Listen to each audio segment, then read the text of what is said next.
예. 영화 백투더 퓨처를 아마 보셨을 거라고 생각이 되어지는데, 이 백투더 퓨처 시리즈는 놀라운 성공을 거두었습니다. 이것은 등장인물이 과거, 현재, 미래를 자유롭게 오가기 때문이죠. 이 영화가 인기를 끈 사실은 과거가 현재에 미치는 영향, 그리고 현재가 미래에 미친 영향에 대해 사람들이 큰 관심을 갖고 있음을 시사하죠. 제가 대학교 1학년 때 이에치카의 역사란 무엇인가 공부했던 기억이 있는데, 그 책에서 가장 보여준 단적인 예가 뭐냐면, 역사라고 하는 것은 과거와 현재의 대화다, 이렇게 말하죠. 자, 그런데 과거와 현재뿐만 아니고 이제 미래까지도 내다보는 거죠. 다시 말하면 역사라고 하는 것은 과거 없이 현재 없고 현재 없이 미래가 없다라는 거예요. 그래서 서로 얽혀 있다고 하는 점을 기억할 필요가 있겠죠. 자, 현재에 적응하면서 과거로부터 배운다는 것은 매우 힘든 문제입니다. 하지만 그것은 꼭 필요한 일이죠. 당장 이제 코로나 상황이 발생했잖아요. 코로나 상황이 발생했는데, 제가 아까 이제 GADM 간다 이제 29년 차라고 말씀드렸는데, 캠퍼스 사역을 뭐 아무리 오래 했다 하더라도 코로나 상황 처음 겪는 거죠. 그러니까 이제 막 간사가 된 초임 간사나 저처럼 베테랑 간사나 똑같이 마찬가지인 거죠. 왜? 이 상황 경험해본 적 없는 거예요. 그렇기 때문에 현재 적응하면서 이제 과거로부터 배운다는 것은 여전히 힘든 문제라는 거예요. 하지만 팬데믹 상황이 이번이 처음은 아니었거든요. 과거에도 이런저런 여러 가지 전염병들이 있었고 어려움들을 겪었었는데, 이 전무후무한 유례가 없는 그러한 전 세계적인 팬데믹이다 보니까 특별히 많은 어려움들을 겪었다고 하는 거예요. 자, 복음서 저자들도 그럼 전부 그러한 긴장 속에 살았습니다. 자, 특별히 마가는 예수님의 과거 이야기를 아주 생생하게 만들어서 독자들 현재 삶에 영향을 끼치고 싶어 했습니다. 복음서 저자들은 과거가 당시의 관심사와 관련되기를 원했어요. 마가가 자주 쓰는 용어 중에 하나 유티스라는 이제 도사를 쓰고 있는데, 유티스라는 말은 뭐냐면 곧 즉시라는 말이잖아요. 그러니까 상당히 그 사건들을 그냥 정적인 분위기가 아니라 보다 액티브한 동적인 분위기로 표현하기를 원한 것이죠. 자, 그때나 지금이나 마가는 독자에게 예수님은 진정 동시대적인, 그러니까 contemporary person이라고 강조하고 있는 것이죠. 자, 마가는 우리를 1세기로 들어갑니다. 자, 마가복음을 읽는 사람들은 1세기와 오늘을 오가면서 예수님의 원래 메시지와 사역을 오늘의 삶에 분명히 적용하라는 그러한 도전을 받게 됩니다. 우리가 성경을 읽을 때, 성경 해석할 때 잘못을 범하는 이유 중에 하나가 뭐냐면 21세기 관점에서, 2022년의 관점에서 2022년 캐나다라는, 2022년 한국이라는, 내가 살고 있는 서울이라는 뭐 이런 특정한 것에 관점을 맞춰 해석하다 보니까 오류가 발생할 수 있는 거예요. 왜냐하면 1차 독자가 누구냐면 1세기 사람들이거든요. 그러니까 1세기 마가의 그 독자의 심정으로 먼저 성경을 볼 필요가 있고, 그리고 나서 오늘날로 가져와야 될 필요가 있는 것이죠. 자, 마가복음은 예수님의 메시지와 사역에 대한 가장 기초적인 선언입니다. 다시 말하면 예수님을 알려면, 예수님이 어떤 분이고 어떤 일 하셨는지 알려면 우리는 어디로? 복음서로 들어갈 필요가 있다고 하는 것이죠. 자, 특별히 마가복음은요, 하나님의 아들 예수 그리스도의 복음의 시작이라는 말로 시작합니다. 잘 보면 가장 먼저 어떤 말이 나옵니까? 하나님의 아들이 나와요. 자, 예수님의 휴먼 네임입니다. 그러니까 역사적 이름이 예수인 거예요. 그런데 예수가 누구다? 예수가 한편으로는 하나님의 아들이시고 다른 한편으로는 그리스도라는 것. 그래서 예수께서 하나님의 아들이시고 그리스도라는 것, 그것이 바로 요한계시록 복음의 시작이라고 하는 것이죠. 자, 목적을 선언하는 이 말 다음에는 1세기에 전개된 예수님의 메시지와 예수님의 사역에 대한 설명이 마치 속사포처럼 이어집니다. 그러니까 마가의 마음이 너무 빨랐기 때문에, 마가의 마음이 너무 분주했기 때문에 예수님의 유아 기사도 건너뛰고 예수님의 탄생 기사도 건너뛰고 곧바로 테레로 넘어가면서 빠르게 이야기가 전개되고 있다고 하는 거예요. 자, 제자도에 대한 마가의 독특한 견해 첫 번째는 뭐냐면 예수님을 경험하는 겁니다. 여러분, 헬라적 지식, 그러니까 그리스의 지식이라는 개념하고 히브리적 지식의 개념이 전혀 다르잖아요. 그러니까 헬라인들, 그리스인들 뭘 강조했냐면 어떤 위전, 웨이션, 그 이성을 많이 강조했습니다. 이성을. 하지만 히브리인들은 어떠냐면 어떤 인격, 경험, 이것을 많이 강조한 거죠. 예를 들면 창세기 4장 1절에 이런 말씀이 나와요. 아담이 하와와 동침함에 가인을 낳았다, 이런 얘기가 나오잖아요. 그때 쓰인 히브리어가 뭐냐면 야다입니다. 야다. 자, 그런데 이 히브리어 야다라는 말이 두 가지 의미가 있잖아요. 한편은 남녀가 성관계를 갖다 동침하다는 의미도 있지만 또 하나는 뭐냐면 파생적으로 경험하다, 알다라는 의미가 있는 거죠. 그러니까 우리가 누군가를 안다라는 것은 누군가를 경험한다라는 의미예요. 그래서 저는 사람을 겪을 때 제가 여러분들을 안지 한 2, 3년밖에 되지 않았거든요. 그것도 이게 모니터로만 봤기 때문에 여러분 인격적으로 안다라고 말하기 굉장히 곤란해요. 하지만 제가 죄된 사람들은 제가 보통 29년 차 간다니까 제가 중학교 1학년 때 죄됨을 했으니까 한 42년간 죄됨 사람들 알고 있거든요. 그러면 어떤 사람에 대한 경험치가 10년이 넘어가죠. 제 이제 삶의 철학 중에 하나가 뭐냐면 제가 판단을 자주 하진 않지만 어떤 사람을 이해한다라고 말할 때 최소 기준점으로 10년을 봅니다. 사람은 한 10년 겪어봐야 그렇지 그 사람은 이런 사람이야. 저런 사람이 제가 조금은 알 수 있다는 거예요. 그만큼 뭐가 경험치가 중요한 거예요. 그래서 예수님을 경험하는 것이 대단히 중요하다는 얘기를 하고 있습니다. 자, 마가는 또한 예수님과 함께 했던 제자들의 기본적인 모습을 보여주는 거예요. 그러니까 우리가 제자도를 이해하려면 예수님과 얼마나 많은 시간을 보냈던 그 제자 삶을 보게 되면 이게 제자구나 라고 조금 알 수 있다고 하는 것이죠. 여기서 우리는 예수님을 만난다는 것이 어떤 것인지, 그분의 권세 있는 부르심을 받는다는 것이 어떤 것인지, 그분이 귀신을 쫓아내고 나병 환자를 고치며 사나운 바다를 잠잠하심을 놀라움으로 관찰하는 것이 어떤 것인지에 대한 통찰을 얻을 수가 있습니다. 저는 이제 아무래도 라떼 세대니까, 기성세대다 보니까 요즘 MZ세대들이 이해하지 못하는, 근데 교회에서 제가 예배 인도하다 보면 당황스러울 때가 참 많아요. 왜냐하면 저는 보통 50대 중반이니까 찬송가 익숙하잖아요. 요즘 젊은 세대는 CCM이 익숙하거든요. 그러니까 복음성가는 익숙한데 CCM은 익숙하지만 컨템포러리 뮤직은 익숙하지만 이 찬송은 굉장히 낯설단 말이에요. 그래서 찬송을 몰라요. 모르니까 목사가 찬양 인도하는 해프닝이 벌어지는데 제가 목사님 말씀을 전해야 되는데 제가 찬양까지 막 인도해야 되는 그런 어려움들이 발생해요. 자, 그런데 이제 그 예수님의 생애를 기록한 찬송가를 보게 되면 그 장면 너무 이제 아주 막 극명하게 아주 선명하게 잘 묘사하고 있죠. 그래서 저는 찬송가를 부를 때도 또 복음서를 읽어 나갈 때도 실제로 그 장면을 상상하면서 읽어 나갑니다. 그때 그들이 어떤 심정이었을까? 라고 생각하는 거죠. 무리를 걸으신 예수님, 떡을 떼시는 예수님, 고난받으신 예수님의 내가 마치 그 현장에 있는 것처럼 상상하면서 읽어야 하는데 저는 2차, 3차 간접 경험하고 있잖아요. 하지만 제자들은 1차 경험을 하고 있다는 그 현장에서 아주 생생하게 알고 있는 거죠. 그래서 제자도가 무엇인가라고 했을 때 예수님을 경험하는 것, 경험하는 것. 자, 마가가 예수님과 제자들을 단순하게 다룬 것은 그가 묘사하는 모습을 이해하기 위한 단서가 됩니다. 마가는 제자들이 예수님과 동행하면서 경험한 것을 우리가 새롭게 경험하기를 원하는 거예요. 제가 부터 박사학위 받은 지 한 10년 지났거든요. 제가 2011년에 이제 학위를 받았는데 벌써 11년이 지나갔잖아요. 자, 그런데 이제 갓 학위를 받은 친구들이 범하는 실수 중에 하나가 뭐냐면 자기는 전문가니까 뭐 히브리어가 됐든 헬라어가 됐든 어떤 특별한 전문 용어를 아주 어렵게 묘사하기를 좋아합니다. 소위 말하는 현학적으로 잘난 척하기를 좋아해요. 자, 그런데 이게 별로 좋은 교도법은 아니에요. 정말 좋은 교도법은 뭐냐면 자기가 알고 있는 그 어려운 이야기들을 단순하고 쉽게 풀어내는 게 진정한 교수라고 보여집니다. 그러니까 대부분의 학자는요, 좋은 교수가 아니에요. 이게 참 아이러니한 거죠. 그러니까 아는 건 많은데 잘 전달하는 능력이 없는 거예요. 그러니까 잘 전달할 수 있어야 좋은 교수라고 말할 수 있는 것이죠. 보니까 마가가 예수님과 제자들을 단순하게 다룬 것은 이게 중요한 거예요. 그러니까 그들이 예수님이 단순합니까? 아니에요. 제자들이 단순합니까? 아니라는 거죠. 단순하지 않음에도 불구하고 단순하게 다룬 것은 특별한 목적이 있기를 원한다는 거예요. 다시 말하면 예수님과 동행하면서 경험한 것을 우리가 경험하기를 원해서 심플하게 단순하게 묘사했다고 하는 것이죠. 자, 교회에 다니는 사람들은요, 예수님과 너무 익숙해질 위험에 처하게 됩니다. 예수님이 이렇게 익숙해지면 그분이 우리의 선입견 수준으로 축소되거나 뻔한 인물로 변질될 수 있습니다. 그러니까 대표적인 예를 어디서 보게 되냐면 부활절에서 보게 돼요. 부활절. 이런 부활절이 어떤 사건입니까? 어마어마한 사건이잖아요. 부활 사건이. 어마어마한 사건인데 부활을 매년 경험하다 보니까 우리 목사님들은 이 부활절 메시지를 뭘 전할까? 왜냐하면 본문이 뻔하거든요.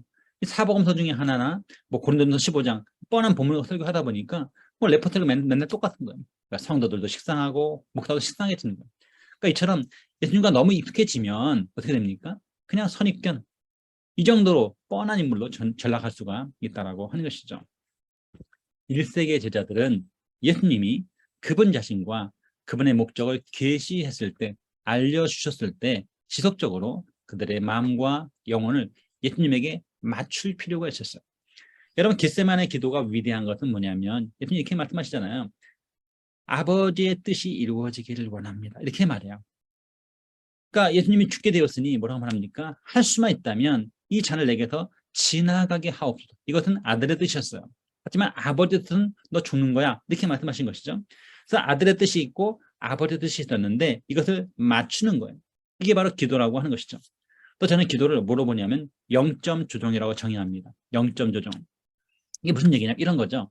여러분 혹시 포병부대를 갔다 오시는지 모르겠지만 오늘 또 나로가 또 2차 발사를 한다고 하는데 미사일 발사하거나 아니고 미사일이 아니죠. 우주선을 발사하거나 뭐 이런 일들 할 때 0.좀 정확히 해야 되는 거예요. 그런데 이 포병부대가 적진의 어떤 포탄을 날릴 때 미사일을 발사할 때 어떻습니까? 정확히 0.0을 맞춰야 돼요. 0.0이 정확하지 않으면 여기서는 0.0001mm지만 저기서는 10m, 100m, 1km가 떨어지는 거죠. 그러면 목표물을 타격할 수 없는 그런 문제가 발생하는 거예요. 기도가 무엇인가? 나의 뜻을 아버지 뜻에 맞추는 거예요. 그 0.0을 잘하는 거죠. 딱 일치해야만 어떻습니까? 주님의 뜻을 이루는 거죠. 그래서 예수님이 그렇게 했다라고 하는 것이죠. 자, 마가는 우리가 동일한 방식으로 예수님을 생생하게 경험하기를 원했지만 그러면서도 최초 제자들의 믿음을 보면서 우리가 배우기를 원하는 겁니다. 여러분 이제 저희 교회에 9년 만에 아이를 가진 집사 부부가 있어요. 아이가 태어났으니 얼마나 예쁘겠습니까? 이제 100일 조금 지났는데 이 부부가 뭐 아이도 처음 나가고 또 9년 만에 아이를 낳아서 키우다 보니까 뭐 어쩔 줄을 몰라 해요. 자, 그런데 어떻습니까? 우리 다 아이 키워보셨지만 아이가 다 알아서 잘하잖아요. 그죠? 우리가 뭐 육아법 아무리 배운다 한들 그 아이들이 마음에 상처를 주기도 하고 또 실수하기도 하고 그러면서 이제 아이를 키운단 말이죠. 자, 그런데 아이들은 놀라운 습득력을 갖고 있어요. 그러면서 엄마 아빠를 통해서 말을 배우고 행동 거지를 배운단 말이죠. 그게 바로 제자도예요. 우리 부모가 A를 가르치기를 원하는데 아이들은 B를 배울 수 있거든요. 왜? 부모가 B를 보여주었거든요.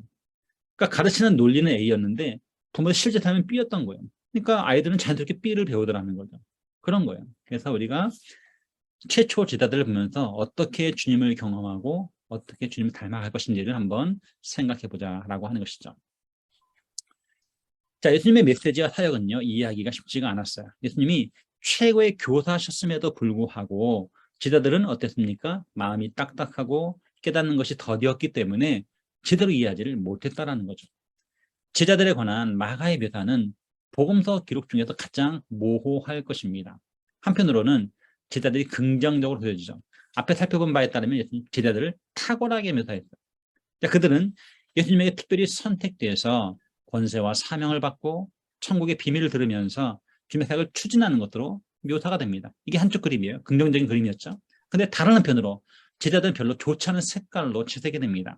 하나님에게서 빛을 받고, 그러니까 계시의 조명을 받은 거죠. 예수님에게서 능력을 받았으면서도 제자들은 깨닫지 못한 점들이 드러나게 되죠. 또 복음서를 읽을 때마다 위로를 받게 돼요. 이런 멍청한 놈들, 그렇게 가르쳤는데 깨닫지 못하다니, 이렇게 된단 말이죠. 그러니까 천하의 사도들도 그렇게 많은 가르침을 3년 동안 집중 교육을 받았음에도 불구하고 깨닫지 못하더라는 거예요. 그러니까 우리가 위로를 받게 되는 거예요. 자, 그들은 비유를 깨닫지 못하고 본질적으로 종의 신분이고 십자의 길을 가야 하는 예수님의 사역 또는 가르침의 성격을 진정으로 이해하지 못하는 것으로 묘사가 되어 있습니다. 자, 마가의 제자도의 발전을 보죠. 첫 번째는 하나님의 일을 생각하는 거예요. 자, 마가는 이야기를 전개하면서 예수님의 복음 메시지에 대해서 근본적으로 대립되는 두 가지 견해들을 제시합니다. 이 견해들은 하나님의 일을 생각한 것과 사람의 일을 생각하는 거예요. 결국 제자가 뭔가 하나님의 일을 생각하는 사람이 바로 제자라고 볼 수 있는 것이죠. 제자가 아닌 사람은 뭐냐면 사람의 일을 생각하는 거예요. 제가 전 시간에 그런 말씀 드렸잖아요. 요즘 제가 고민하는 것 중에 하나가 이 사람들이 정말 예수님 믿고 있는가? 라고 의심스러울 때가 있는 겁니다.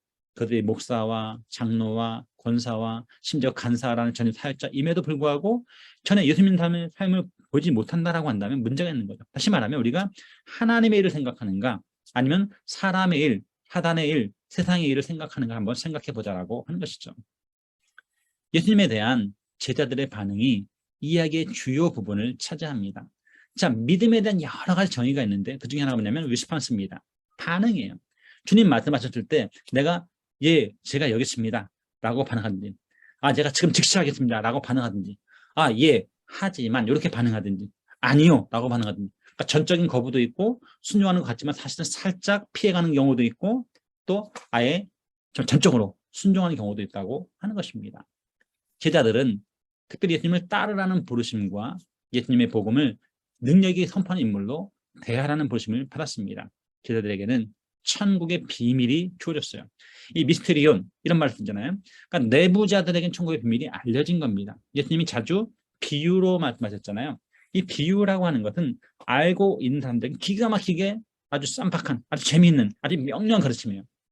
하지만 그 수수께끼를 모르는 사람에게는 너무나 어려운 것이 바로 비유고 비밀이라고 하는 것이죠. 자, 그런데 이 제자들에게는 그들이 내부자였기 때문에 천국의 비밀을 깨닫게 되는 특권이 주어졌다고 하는 것이죠.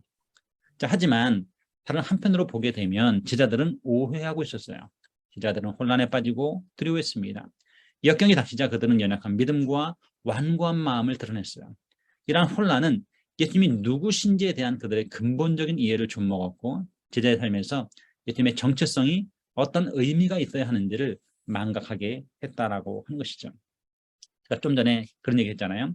예수님을 경험하는 것이 제자가 되는 출발점이다. 이런 얘기를 했습니다. 자, 그런데 그 중에 하나가 뭐냐면 고통의 문제입니다. 고통의 문제, 고난의 문제. 여러분, 우리의 믿음이 시험 받는 건 어디냐면 교회 안에서가 아니에요. 우리의 믿음이 시험 받는 건 세상 속에서입니다. 세상 속에 특별히 어떤 상황에서 위기에 직면했을 때, 어려움에 직면했을 때 우리의 믿음의 본색이 드러나게 되는 것이죠. 다시 말하면 우리가 평화시기에는 아무런 문제가 없어요. 하지만 전쟁 상황에서, 위기 상황에서 우리 믿음의 본질이 다 드러나게 돼 있다는 거예요. 그러다 보니까 어떻습니까? 신자의 정체성이 뚝 떨어지는 거예요. 내가 예수를 믿는 게 맞나? 내가 제자가 맞아? 나 목사 맞아? 이런 고민들을 하게 된다고 하는 것이죠. 마가는요, 역사적 사실을 다룹니다.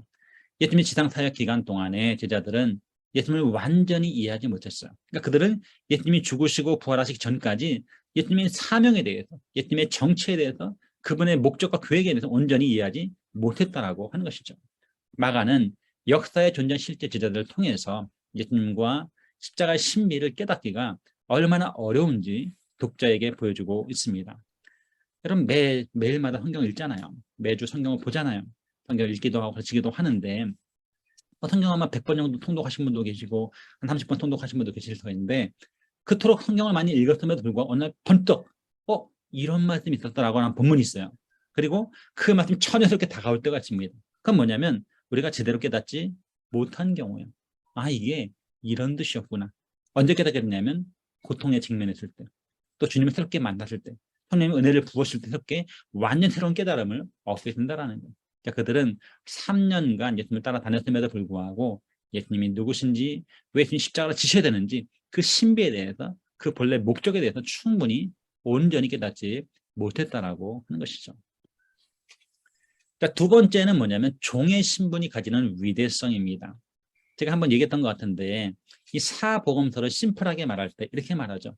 사복음서에 나타난 예수님이 누구신가라고 했을 때 마태의 경우는, 마태복음은 왕으로 오신 예수님, 마가의 경우는 종으로 오신 예수님, 요한의 경우는 하나님으로 오신 예수님, 누가의 경우는 사람으로 오신 예수님, 이렇게 정의하시는 분들이 있었고 그런 가르침이 한동안 유행했었습니다. 물론 충분하진 않아요. 대표적인 게 누가 보면 정말 사람으로 오신 예수님을 강조하고 있는가라고 저는 퀘스천 마크를 붙이거든요. 누가 전공자로서. 근데 어쨌든 이 마가의 경우는요, 종으로 오신 예수님이라는 그 주제가 굉장히 설득력이 있어요. 실제로. 그래서 보니까 어때요? 종의 신분이 가지는 위대성, 이렇게 돼 있잖아요. 자, 마가복음 10장 45절의 중심 선언은 삶과 사역에 대한 예수님의 이해와 제자들의 이해가 얼마나 불일치한지를 잘 보여주고 있습니다. 인자가 온 것은 섬김을 받으려 함이 아니라 도리어 섬기려 하고 자기 목숨을 많은 사람의 대속물로 주려 함이니라, 이렇게 돼 있어요. 그러니까 예수께서 이 땅에 오신 목적이 두 가지예요. 두 가지. 한편으로는 섬기러 오셨고 다른 한편으로는 죽으러 오신 겁니다. 그래서 예수님 한편으로는 섬기러 오셨고 다른 한편은 죽으러 오셨는데 이것을 대등하게 나란하게 놓아서 섬김과 죽음의 무게를 50대 50으로 볼 수도 있고 100대 100으로 볼 수도 있고, 또 한편으로는 이 섬김의 최고의 아름다운 절정을 죽음으로 볼 수도 있는 거예요. 저는 후자라고 봅니다. 어쨌든 예수님은 한편으로는 섬기러 오셨고 한편은 죽으러 오셨는데 최고의 섬김이 무엇이다? 바로 죽음이라고 하는 겁니다. 자, 문제의 핵심은 종이 된다는 것인데 이것은 제자들이 기대하지 않던 개념이라고 하는 것이죠. 여러분 요즘 뭐 팀사역, 뭐 공동목회 이런 얘기들 많이 하잖아요. 그런데 이 말이 공동목회지 말이 팀사역이 결코 쉽지 않습니다. 왜요? 우리 한국인들에게는 기본적으로 어떤 성향이 있습니까? 그래도 담임은 내가 해야지. 대장은 내가 해야지. 이런 마음들이 있는 거예요. 누구도 종이 되고 싶어 하지 않습니다. 그런 점에서 바나바가 위대한 거예요. 바나바는 탁월한 사람이었습니다. 여러분 기억날 겁니다. 안디옥 교회가 어떻게 개척이 되었습니까? 스데반의 순교로 말미암아 흩어진 무리가 그중에 구브로와 고레네 몇 사람이 어디 가서 안디옥에서 복음을 전하면서 안디옥 교회가 개척되잖아요. 그래서 세 번의 부흥이 있게 되는데 처음에는 이 구브로와 고레네 몇 사람, 다시 말하면 이름이 알려지지 않은 그 몇 사람으로 말미암아 안디옥 교회에 부흥이 일어납니다. 자, 두 번째는 예루살렘 교회에서 파송을 합니다. 목요일 파송을 누구로 했습니까? 바나바를 보내요. 그래서 착하고 좋은 사람, 막 인정된 그가 갔을 때, 바나바 갔을 때 안디옥 교회 두 번째 부흥이 일어나요. 세 번째가 중요한데 바나바가 누구를? 사울을, 바울을 스카우트해 옵니다. 그래서 바나바와 바울이 환상의 팀 사역을 하면서 안디옥 교회가 세 번째 부흥을 경험하는데 바나바는 알고 있었어요. 바나바는 내가 바울을 불러오면 그가 1인자가 되고 자기가 2인자가 되고 알고 있었습니다. 원래 담임 목사는 자기였어요. 그리고 바울은 교육 목사였습니다. 그럼에도 불구하고 그 위치가 역전돼서 어떻게 됩니까? 바울이 전면에 나서고 자기가 2인자 내려가 알았습니다. 그럼에도 불구하고 불렀다는 그게 바로 바나바의 위대한 점이에요. 문제의 핵심은 종이 되는 것이라고 하는 것이죠. 자, 이 구절은 제자도에 관한 예수님의 관점을 이해할 수 있는 열쇠이므로 자세하게 살펴보아야 됩니다. 예수님은 사역의 본질을 종의 일로 이해하고 계신 거예요. 자, 그러므로 제자들은 제자도의 본질을 종의 일로 이해해야 되며 거기에는 그들의 동기, 그들의 위치, 그들의 야망, 그리고 그들의 기대, 그리고 모범이 전부 종이 되는 것을 포함한 사실을 기억할 필요가 있습니다. 자, 예수님이 세 번째로 십자가를 예언하셨을 때 아까 보았죠? 예수님의 세 번째 순환기가 가장 강조되었다고. 자신이 세상에 온 목적은 십자가를 지시는 것임을 분명히 밝히셨습니다.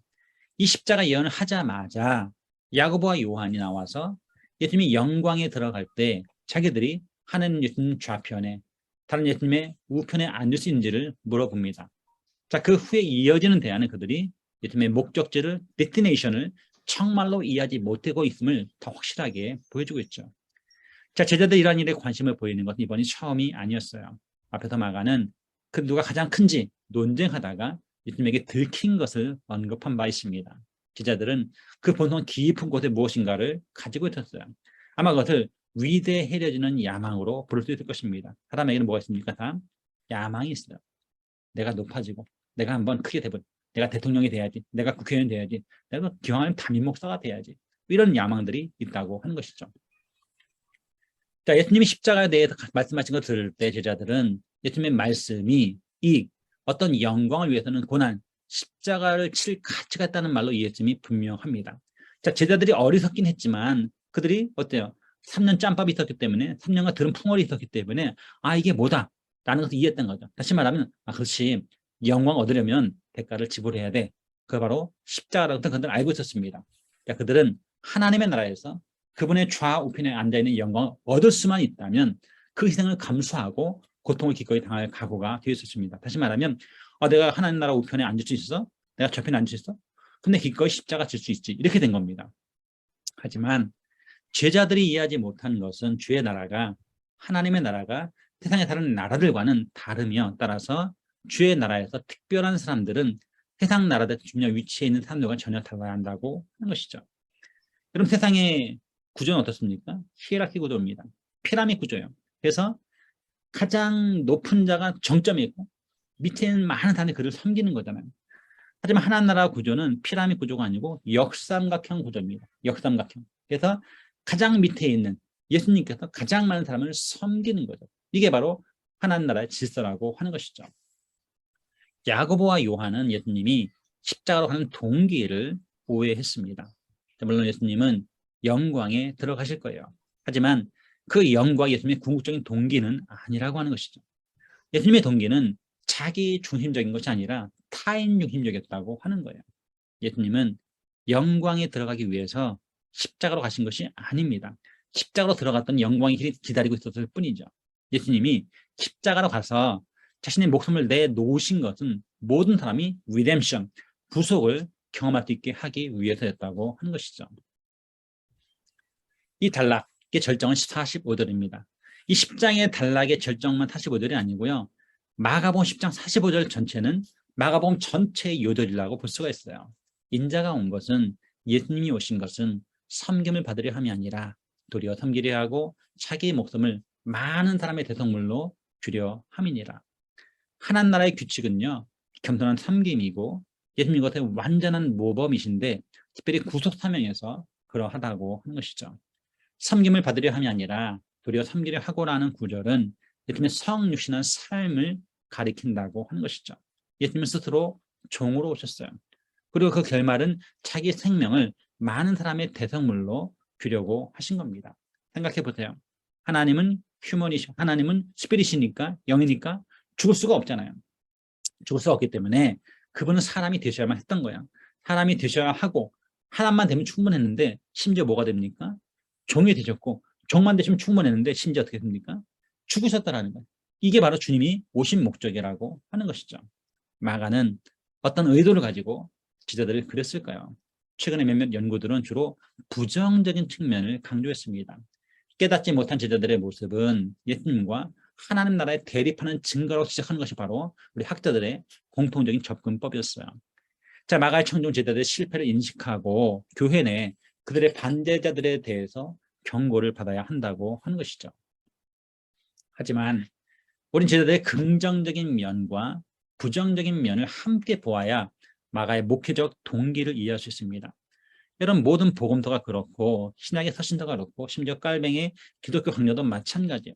이 모든 책들의 목적은 뭐냐면 궁극적으로 pastoral definition, 목회적 정의나 목회적 동기가 있다고 하는 것이죠.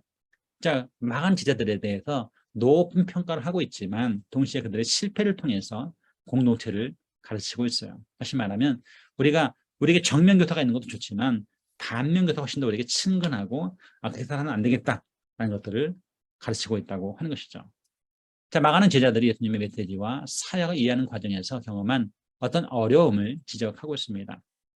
자, 마가는 역사 속에 존재한 제자들을 통해서 예수님과 십자가 신비를 이해하기가 얼마나 어려운지 그의 독자들에게 보여주고 있어요. 자, 어렵긴 하죠. 어렵긴 하지만 깨달을 수 있다고 하는 것이죠. 자, 제자들이 깨닫지 못한 사실을 강조하는 구절들은 사람의 일을 생각하지 말고 하나님의 일을 생각해야 될 함을 우리에게 가르쳐주고 있다고 하는 것이죠. 자, 마가는 제자들의 둔감을 콕 집어서 보여주므로 진정한 제자도 곧 이기심 없는 섬김의 일이 무엇인지 그 의미를 가르쳐주고 있습니다. 자, 하나님 나라의 백성이 되는 것은요, 특권이고 이 특권을 얻은 제자는 종이라고 볼 수가 있습니다. 그 God's people은 뭐냐면 곧 Jesus servant이라고 볼 수 있는 거죠. 우리는 예수님의 종이라고 볼 수가 있는 것이죠. 마가복음의 제자들은 하나님 나라의 백성이 되는 특권을 받았지만 그들이 깨닫지 못한 이유는 세속적인 그런 기대 때문이었다고 하는 거예요. 제자들의 가르침은 그들이 하나님의 길을 생각하도록 곧 종됨을 통해서 고난과 십자가 길을 가도록 인도하고 있습니다. 자, 적용점입니다. 자, 마가복음의 교회와 오늘날의 교회를 위한 적용점은 매우 강력합니다. 우리의 타락한 세계를 지배하는 교만과 자기 중심성 때문에 위대함에 대한 세상 기준이 자주 삶의 중심 동인이 되기 때문에 그렇습니다. 예수님은 오직 영광에 들어가기 위해 십자가로 가신 것이 아니라고 하는 거예요. 여러분, 죄에 대해서 여러 가지 폐해를 말할 수 있어요. 하지만 이 죄에서 가장 강력한 설명 중에 하나가 뭐냐면 바로 자기 중심성이라는 거예요. 여러분, 지금 2022년을 살고 있는데 2000년이 되기 전에 그러니까 1999년에 한 설문조사 한 적이 있었는데 그중에 어떤 설문조사가 있었냐면 문항 중에 이런 게 있었어요. 앞으로 2000년이 되면 가장 중요한 것이 무엇이라고 생각하십니까? 라고 했을 때 객관식이 아니고 주관식 문제가 주어졌었는데 거기서 그때 당시 신세대들, 오늘날 우리가 X세대라 부르는 신세대가 가장 많이 대답한 대답이 뭐냐면 내가 중요하지 이거였어요. 2000년이 되어서 가장 중요한 건 Y2K라든가 산업혁명이라든가 정보혁명 이런 게 아니고 내가 중요하지 이렇게 말했다고 하는 거예요. 이게 바로 인간의 자기 중심성이에요. 자, 그때나 지금이나 아니 아담 이래로 모든 인류는 그 안에 죄 안에 뭐가 있습니까? 자기 중심성이 있는 거예요. 더 높아지기를 원하는, 위대해지기를 원하는, 영광 얻기를 원하는 그 마음들을 갖고 있다고 하는 것이죠. 예수님이 십자가로 가신 것은 다른 사람들이 영생을 얻고 지금 풍성한 삶을 누릴 수 있게 하기 위해서라는 거예요. 요한복음에 보면 요한복음 10장 10절에 도둑이 오는 것은 죽이고 멸망시키는 것뿐이지만 예수님이 오신 것은 우리에게 생명을 주고 풍성한 삶을 얻도록 하기 위함이라는 거예요. 자, 그런데 이 이터널 라이프라고 하는 것, 영생이라고 하는 것은 단순히 양적인 오래오래 천년만년 영을 사는 것이 아니라는 거죠. 왜? 비신자도 영원히 삽니다. 어디서? 지옥에서. 그러니까 그들도 영원히 살고 우리도 영원히 살지만, 그러니까 양적인 어떤 퀀터티브의 개념이 아니고 퀄러티브의 개념이라는 거예요. 다시 말하면 풍성한 삶을 사는 거죠. 자, 무엇이 선진국인가라고 했을 때 연봉이 얼마인가, 뭐 GMP가 얼마인가, 이게 아니라는 거예요. 우리가 과연 약자들 돌아보고 배려하고 섬기고 또 음악과 문학을 즐기고 이런 것들이 포함되는가, 이것이 종합적으로 검토될 때 삶의 질을 가지고 풍성한 삶을 평가하는 거예요. 그래서 예수님이 오신 것은 뭐냐면 우리에게 생명을 주고 영생을 주고 지금 풍성한 삶을 누릴 수 있게 하기 위해서라고 하는 것이죠. 예수님에게 삶의 더 높은 동기는 뭐냐면 비록 나는 고통을 받을지라도 다른 사람이 유익을 얻는 것이 바로 그분의 더 높은 삶의 동기였다고 하는 것이죠. 야고보와 요한은 하나님 나라의 위대함이 권력, 지위, 성취 또는 인정의 문제가 아니라는 것을 배웠습니다. 주의 나라가 임할 때 나를 우편에, 나를 좌편에, 이게 아니고 낮아져야 한다, 고난받아야 된다, 죽어야 한다는 것이 바로 주님의 강조점이라고 하는 거예요. 동시에 모든 야심이 전부 나쁜 것은 아니라는 말도 덧붙일 필요가 있습니다. 야심이 바른 방향으로 집중되었을 때, 곧 그 야심이 이기심 없는 종의 일에 묶일 때 그것은 장점이 될 수가 있습니다.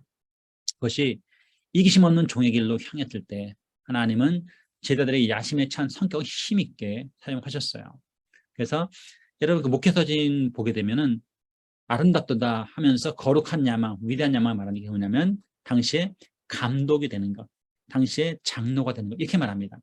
AD 1세기의 장로가 된다는 것, AD 1세기의 감독이 된다고 하는 것은 뭐냐면 자기의 목을 내놓아야 되는 것. 그러니까 순교할 각오를 갖는 거죠. 내가 하나님의 나라를 위해서, 내가 공동체를 위해서 내가 기꺼이 내 목숨까지도 바치겠습니다. 그래서 나는 설령 그런다 할지라도 나는 기꺼이 감독이 되겠습니다라는 것이 바로 명예로운 야망이라고 표현하고 있는 것이죠.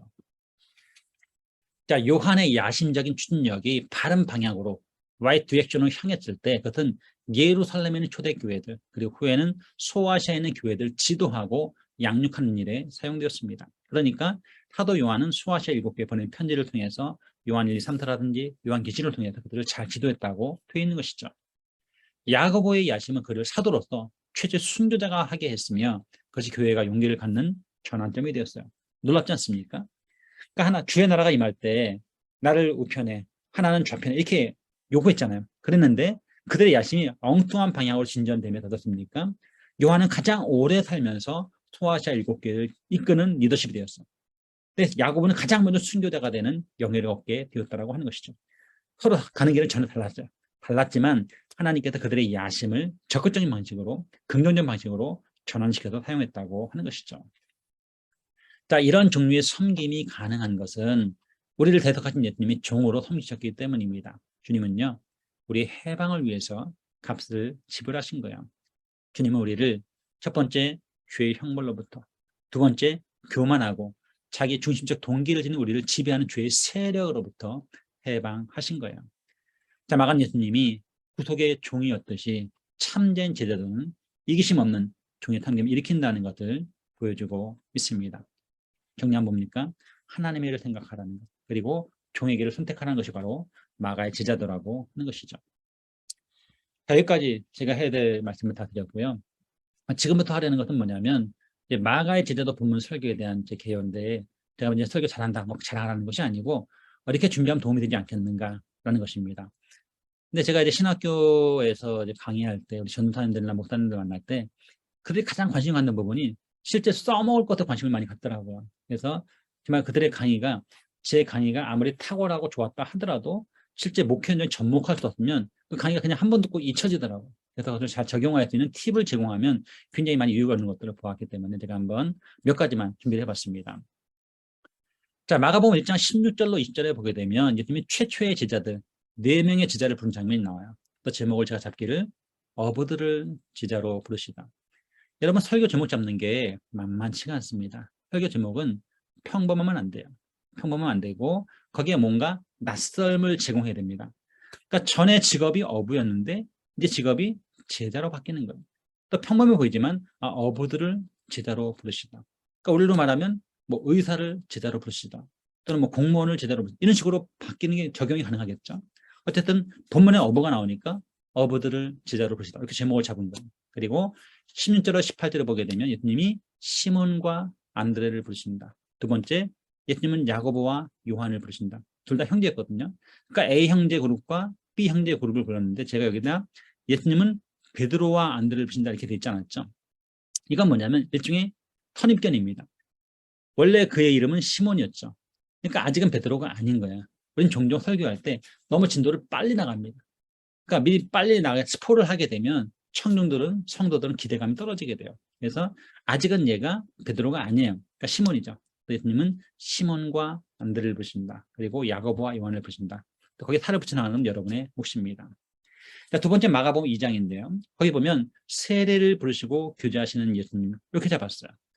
자, 세례는 오늘날 뭡니까? 오늘날로 말하면 세무 공무원이에요. 그러니까 세무 공무원을 부르시고 교제하시는 예수님. 아까는요, 어부를 제자로 부르시다 해서 직업군에서 제자로 이렇게 했지만 지금 뭐랬냐면 조금 개념이 발전했죠.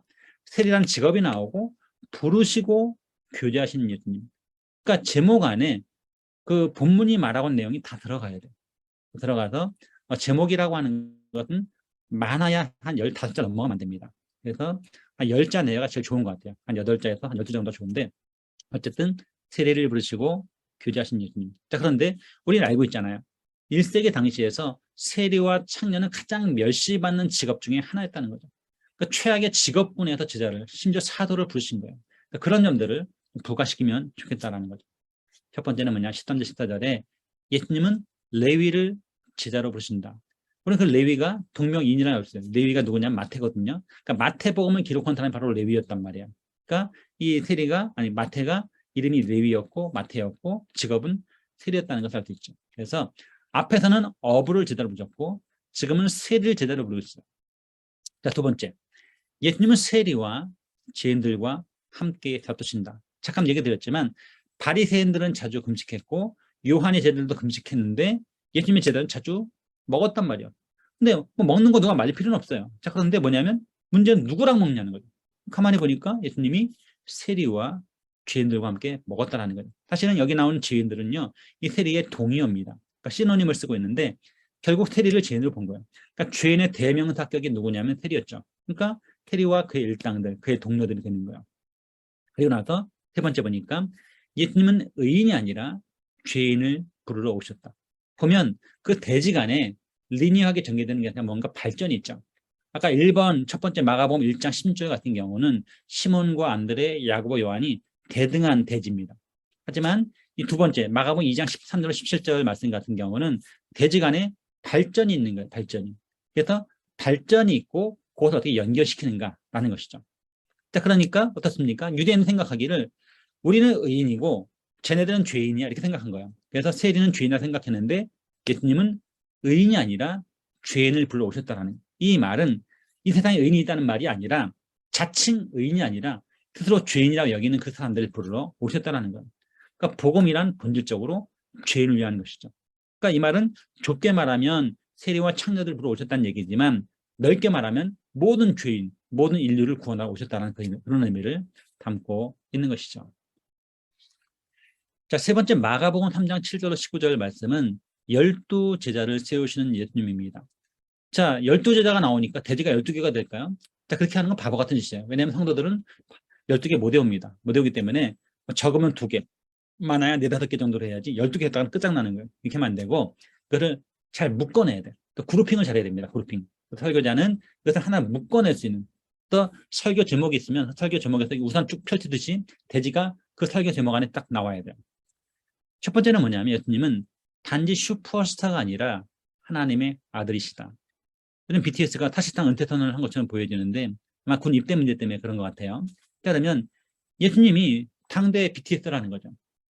그러니까 많은 구름과 같이 쳐다무리가 좀 쳐다왔어요. 물론 뭔가 얻는 게 있으니까. 대표적인 게 뭐겠어요? 병 고침을 받으려고 뭔가 이적을 보려고 이렇게 온 거란 말이야. 그런데 예수님은 단지 슈퍼스타가 아니라 하나님의 아들이라는 점을 강조해야 돼요. 기억나시죠? 마가복음 1장 1절에 뭐였습니까? 하나님의 아들 예수 그리스도 복음의 시작이라. 이것은 일종의 창세기 1장 1절처럼 태초에 하나님이 천지를 창조하시니라 라는 것처럼 전체적인 서론입니다. 전체적인 선언문이에요. 그러니까 마가복음 전체를 그 각도에 맞춰서 해석해야 돼요. 그런데 그 말씀이 어디 나와요?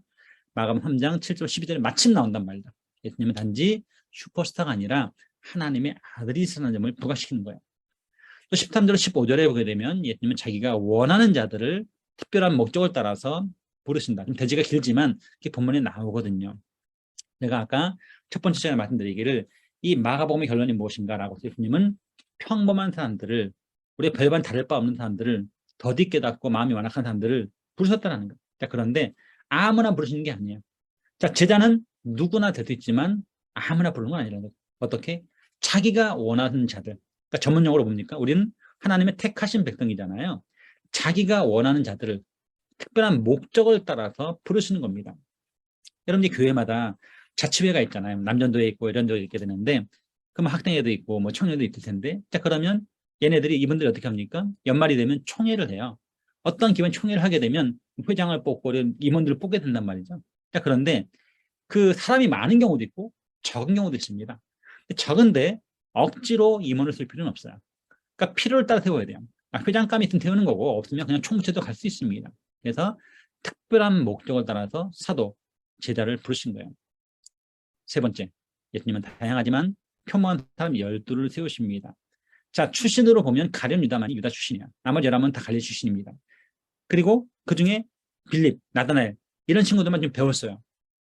대부분 다 절반이 어부 출신입니다. 근데 그 중에는 세리 마태처럼 그런 그 멸시받는 계층도 있었고, 또 열심히 나온 시몬도 있었고, 그러니까 다양하지만 어떻습니까? 평범한 사람을 세운 거예요. 다시 말하면 그들의 소유, 그들의 부를 측정한 것도 아니고, 그들의 학력, 이력을 체크한 것도 아니에요. 다양한 사람들, 평범한 사람들을 12로 세우셨다라는, 이게 우리 성도님들에게 위로가 되는 거야. 아, 나도 평범하지만 내가 다양한 직업군을 갖고 있지만 나도 제자가 될 수 있구나. 이렇게 되는 것이죠. 자, 마가복음 6장 6절로 13절은 뭐냐면 12 제자를 보내시는 예수님입니다. 자, 3장에서는 12 제자를 세우시는 예수님이고, 지금은 보내시는 거예요. 왜? 아포스톨로스라는 말 자체가, 사도라는 말 자체가 뭐라 했어요? 보냄을 받은 자라 했거든요. 자, 그러면 그게 미션이잖아요. 그 목적 때문에 부름을 받았기 때문에 어때요? 보내는 것이 당연한 겁니다. 그러면서 예수님이 12 제자를 보낼 때라든지, 또 누가복음 보면 70인을 보낼 때라든지 어떤 매뉴얼을 제공하거든요. 지침을 주시는데, 첫 번째는 뭐냐면 제자들은 동료와 함께 일해야 한다는 거예요. 제가 아까 공동목회 팀사 얘기 잠깐 했지만, 이 한국 사람들은 혼자서 기가 막히게 일 잘합니다. 근데 함께하는 일 잘 못해요. 그래서는 안 된다는 거죠. 우리가 동료와 함께 일해야 한다는 것이죠. 두 번째는 뭐냐면 뭐 신발 2개 가지지 말라 이런 말 하잖아요. 오직 하나님만 의지하는, 하나님을 의지하는 게 아니라 하나님만 의지되는 거예요. 우리가 사람을 기대하거나 돈을 기대하지 말고 하나님만 의지한다는 거죠. 자, 세 번째는 뭐냐면 우리가 사역하다 보면 뭘 만난다? 당연히 어려움 만나겠죠. 환대와 배척을 예상해야 한다는 거예요. 자, 그러면 예를 들어서 이 마가복음 6장 10절로 11절 말씀을 설교할 때 어떤 참고 구절, 인용문을 가져오면 좋을까요? 예를 들면 디모데후서 3장 12절을 가져오는 거예요. 거기 뭐 이런 말씀이 있거든요. 무릇 그리스도 안에서 경건하게 살고자 하는 자는 박해를 받으리라, 이렇게 되어 있어요. 그러니까 단지 경건하게 살려고만 해도 박해를 받는다라는 거예요. 하물며 주의 복음을 증거하는 자리에 있게 된다면 당연히 어떻습니까?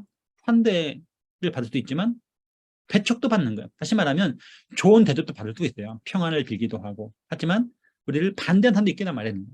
그러니까 우리 환대만 기대해서는 안 된다는 거예요. 양쪽 두 가지 상황이 다 있을 수 있다는 것을 예상해야 되는 거죠. 네 번째는 뭐냐면 제자들 예수님의 사역을 대행해야 됩니다. 제자 사역하는 분들이 많이 이제 실수를 범하는, 오류를 범하는 부분 중에 하나인데, 내 똘마니를 키우는 거예요. 내 제자를 키운다는 거죠.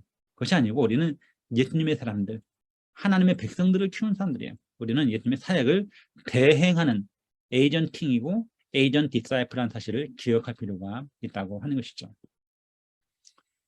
자, 다섯 번째 마가복음 8장 34절로 9장 1절 말씀인데 여기서는 제자도 핵심 본문이라고 볼 수 있어요. 자기를 부인하고 예수를 따르라. 그래서 보통 제자도 하면 가장 먼저 이야기가 뭐냐면 듣는 이야기가 자기를 부인하고 자기 십자가를 지고 나를 따르라. 이런 얘기 많이 했잖아요. 그래서 자기를 부인하고 예수를 따르라는 것이죠. 3사절은 뭐냐면 자기를 부인하고 자기 십자가를 져야 한다는 거예요. 여기서 자기란 말이 강조가 되죠. 나를 부인하고 내 십자가를 지는 거예요. 그런데 지금 마가복음이지만 누가의 경우는 아까도 말씀드렸지만 소유를 부인하고 가족을 부인하는 것을 많이 강조했습니다. 아마 마가도 비슷한 맥락을 쓰고 있을 거예요. 그리고 나만이 져야 될 십자가가 있습니다. 아무래도 캠퍼스 청년대학을 많이 하다 보니까 이제 비전 이야기를 할 때가 참 많아요. 자, 그러면 이 비전이라는 것에 대해서 이제 혼동이 굉장히 많더라고요.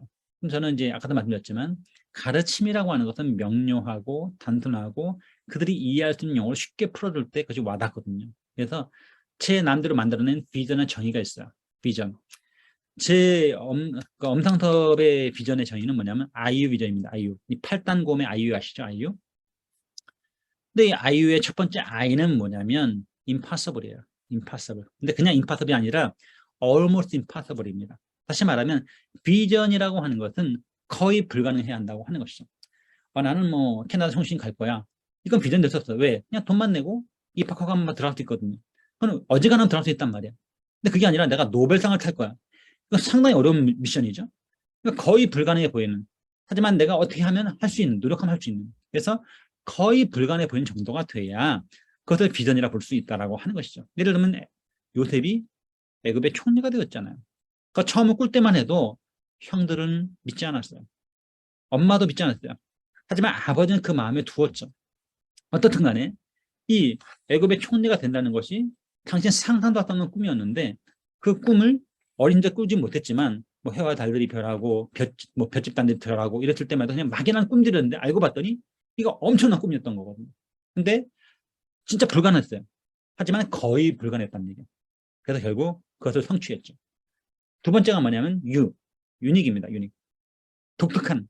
다시 말하면 나만이 할 수 있는 그 일을 하라는 거죠. 이게 바로 비전이에요. 다 목사가 될 필요 없고요. 다 선교사가 될 필요 없고 다 의사가 될 필요가 없어요. 저만이 할 수 있는 일을 하라는 거죠. 예를 들면 제가 GDM에 한국 대표로 사역하고 있는데 저만이 할 수 있는 사역들이 꽤 많이 있거든요. 그래서 저만의 독특한 강점들을 가지고 사역하고 있단 말이에요. 그런 것처럼 나만이 져야 될 십자가가 있는 거예요. 자주 오해하는 것 중 하나가 남편이 십자가야, 왼수 같은 놈 이렇게 말하지만 남편 십자가가 아닙니다. 남편은 사랑해야 될 반려자고 돕는 배필이고 평생 동반자잖아요.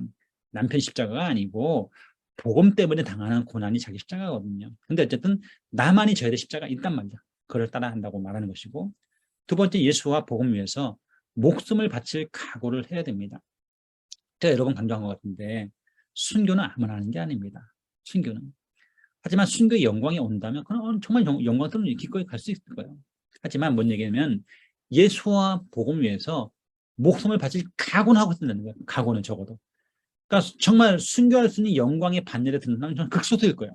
극소수지만 설령 내가 죽는다 하더라도 그 각오는 하고 있다는 거예요. 목사에서가 아니라 제자라면 누구나 예수와 복음을 위해서.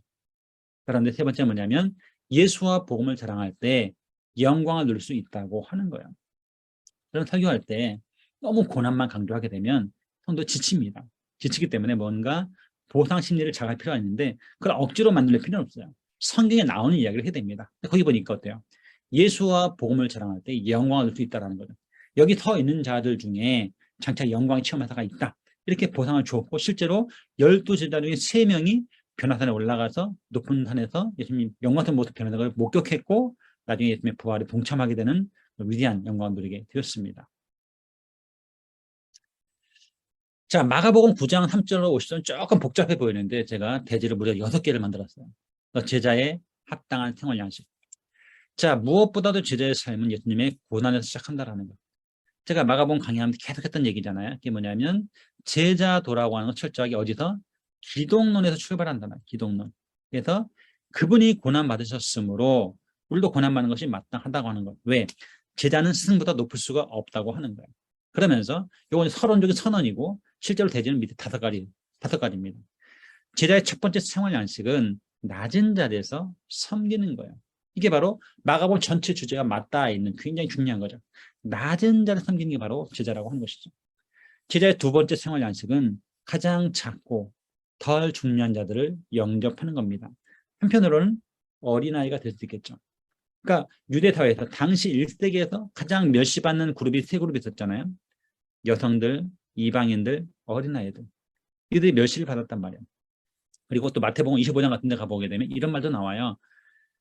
너희가 내가 줄일 때 먹였고 입혔고 이런 말들 하잖아요. 그래서 양과 염소를 분리하는 과정에서 뭐라고 말하냐면 그것을 판단한 유일한 기준이 딱 하나였어요. 그건 뭐냐면 지극히 작은 자 하나에게 한 것이 곧 내게 한 것이라는 거예요. 그러니까 지극히 작은 자 하나를 영접한 사람들은 참으로 양이라는 거예요. 근데 지극히 작고 천한 자들 멸시한다는 그들이 바로 염소라는 거예요. 본문이 뭐라 말합니까? 가장 작고 덜 중요한 자들을 영접하는 거예요. 여러분 교회에 틀림없이 좀 재력이 있고 좀 힘이 있고 좀 권세가 있고 좀 배운 분들이 있을 겁니다. 근데 그렇지 못하고 좀 가난하고 힘들고 어려움 겪은 사람들이 있을 거라는 거예요. 그런데 교회는 그런 차별이 발생해서는 안 된다는 거예요. 오히려 가장 작고 덜 중요한 사람들을 환대하고 영접해야 한다고 하는 것이죠. 자, 제자의 세 번째 생활 양식은 차별 없이 다른 사람을 용납하는 겁니다. 그러니까 내 마음에 드는 사람만이 아니고 그들이 나를 반대하지 않는다면 기꺼이 수용하는 태도가 필요하다는 거예요.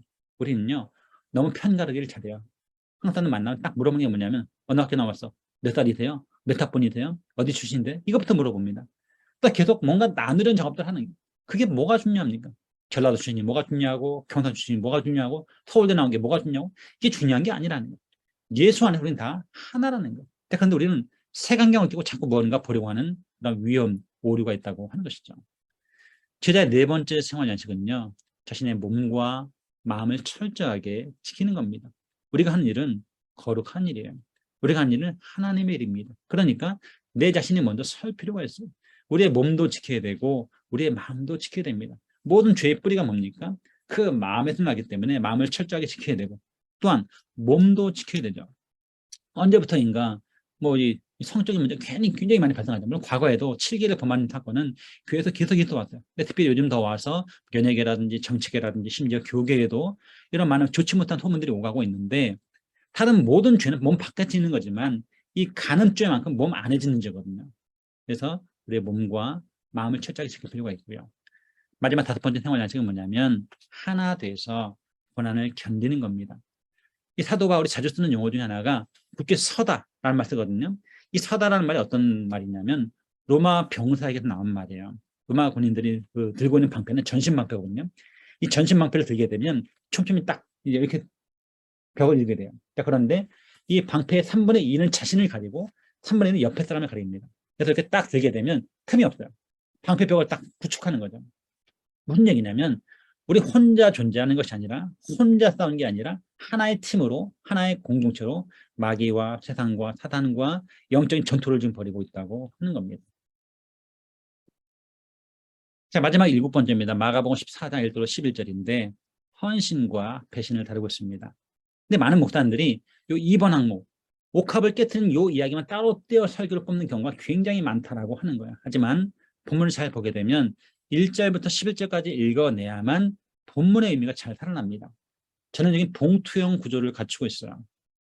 1절과 2절에 보게 되면 예수님을 잡으려는 음모가 꾸며지고 있고요. 10절과 11절에 보면 실제로 가룟 유다가 예수님을 넘겨줄 기회를 찾기 시작합니다. 그런 배신의 와중에 헌신의 태도가 신뢰가 드러나고 있는 거예요. 그러니까 앞뒤는 배신의 모양이었는데 그 가운데 내용물은 뭐냐면 헌신인 거야. 그러니까 이 배신, 예수님을 잡으려는 음모가 유대 종교지도들 사이에서 이루어지고 있고 또 가룟 유다가 그들에게 넘겨줄 기회를 찾고 있는 그런 와중에 한 여성이 옥합을 깨트리면서 어때요? 그 헌신이 부각되고 있다라는. 그래서 저는 이 부분을 어떻게 봤냐면 이 옥합을 깨트린 여성에게는 차이내는 클래스가 있다. 차이나는 클래스가 있다고 저는 본문 한번 설교 제목을 잡아본 거죠. 그러면서 네 가지 차이를 찾아봤어요. 첫 번째는 3절과 5절에서 가치의 차이를 찾는 거예요. 자, 뭐라고 말합니까? 한 사람은 이것을 어떻게 봅니까? 낭비했다. 허비했다. 이렇게 말하고 그 300데나리온을 가지고 가난에 쓸 수 있었겠다. 이렇게 말하는 거죠. 그러니까 3절과 5절은 뭐냐면 낭비와 허비 얘기를 하고 있는 거예요. 어떤 사람은 낭비했다. 어떤 사람은 허비했다. 이렇게 보지만 주님 이것을 나를 위해서 준비했다고 평가하는 거예요. 내 장래를 준비했다고 평가하는 거예요. 그러니까 우리는요, 뭘 위해 살아야 됩니까? 성공을 위해 사는 것이 아니고 가치를 위해 사셔야 돼요. 여기 계신 분들 보니까 되게 연세들 있으신 분들이잖아요. 그래서 사람이 이제 하프타임을 지나고 나면 어떤 일이 벌어집니까? 하프타임 전반전은 주로 성공과 승리를 위해서 인생을 살아갑니다. 하지만 인생의 후반은 주로 뭘 위해서 살아가게 되냐면 가치와 의미를 위해 살아가게 돼요. 이 여성은요, 무엇이 중요한지 가치를 정확히 알고 있었어요. 300디나를 적은 돈이 아니거든요. 대충 잡아 3천만 원이거든요. 이 3천만 원의 비용을 한 번에 떴거든요. 그러니까 가룟유다가 보기엔 얘는 낭비한 거예요. 하지만 주님 보기에는 내 장래를 준비했다고 말하는 거예요. 그게 바로 평가의 차이예요. 평가의 차이도 볼 수 있고 또 기회의 차이도 볼 수 있고 유명의 차이도 볼 수 있다는 거예요. 자, 그런데 이 본문에서 가장 핵심적인 해석의 차이는 뭐냐면 이거예요. 많은 사람들이 본문을 잘못 해석해가지고 이렇게 해석합니다.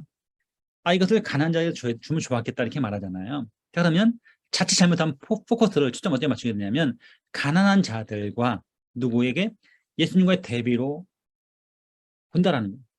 근데 이거는 옳지 않은 해석이에요. 왜냐하면 예수님은 가난한 자를 구제하는 걸 나쁘다 말씀하지 않았어요. 당연히 구제라고 말했어요.